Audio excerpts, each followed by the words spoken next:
Babe and I woke up to an overcast day, so we decided to get out of the cold and head to a place we love to go, Santa Cruz. Babe let me be passenger princess today, and once we got on Highway 1, we could tell it was going to be a beautiful beach day. Ocean Street surprisingly didn't have that much traffic as we headed to one of my favorite shopping streets on Pacific Avenue. We first stopped at 2024 Roaster of the Year Verve Coffee Roasters. I always order an iced oat milk latte. Their coffee is super smooth and tasty, and the oat milk is super delicious and sweet. One thing I didn't know about them is that they have a direct trade partnership with their producers and they develop their business practices around sustainability. So learning that made me like their coffee even more. Plus I love the light fixtures hanging from the ceiling. The smell of Mother Nature led us into this plant shop called Leaf and Vine, which is Latina owned. We were surrounded by so many different types of beautiful plants, from little succulents to exotic looking plants. This plant caught my eye because of the different colors of green on its leaves.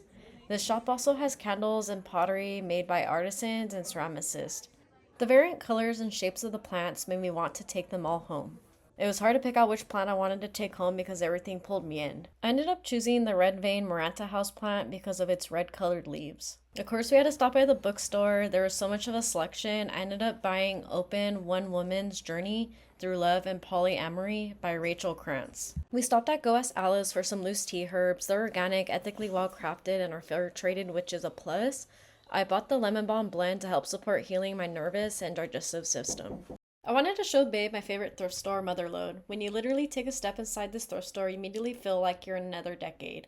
Just everything from the hanging retro t-shirts to the stacked TVs to some of my favorite band posters pulls you in.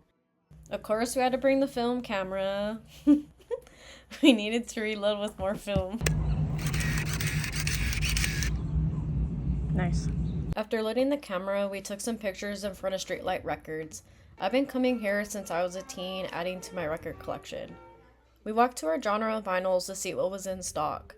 Babe bought me one of his favorite albums, and I was able to find what I've been wanting.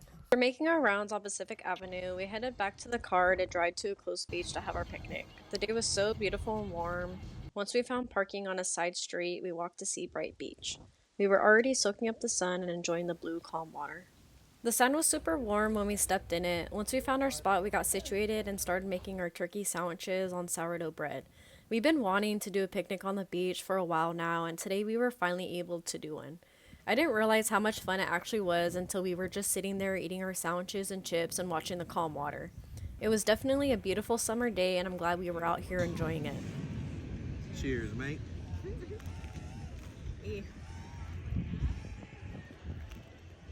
The sandwiches and chips hit the spot. Just sitting on the sand in the sun together was just so peaceful. We laid down for a bit, enjoying the sound of the waves.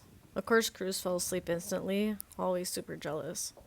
We then packed up and headed back to the car, soaking in the last of the Santa Cruz sun before we left back home. The drive to the freeway reminded me of Los Angeles. Once we got home, we settled in and cleansed our energy for the day with incense. We ended our night with making Alfredo chicken fettuccine pasta with some breadsticks and watching Pokemon. Yes, we're geeks. Self-care Saturday complete.